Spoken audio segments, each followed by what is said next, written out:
আজকের ভিডিওতে আমরা একটি সিঙ্গেল শাফট মোটরকে পরিবর্তন করে ডাবল শাফট মোটর বানাবো। এর জন্য প্রথমে দুই সাইডের লগে একটি স্ক্রুড্রাইভারের সাহায্যে খুলে নেব। এরপর নেব একটি জেল পেন, এর ভেতরের ফিট থেকে একটি ছোট টুকরা কেটে বের করব। আমাদের চ্যানেল ইতিমধ্যেই 2000 সাবস্ক্রাইবারের পরিবারে পরিণত হয়েছে। এ পর্যন্ত যারা আমাকে সাপোর্ট করেছেন তাদেরকে অসংখ্য ধন্যবাদ। আমি সত্যিই আপনাদের কাছে ঋণী।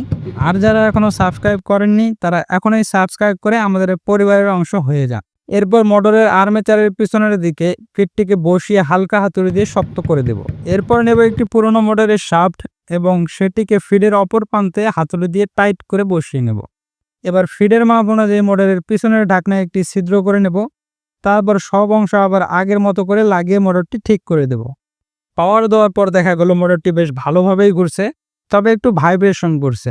তাই আগামী ভিডিওতে আমরা এই মোটরের সাইকেলের স্পোক দিয়ে নতুন শাফট বানাবো যেন একেবারেই ভাইব্রেট না করে।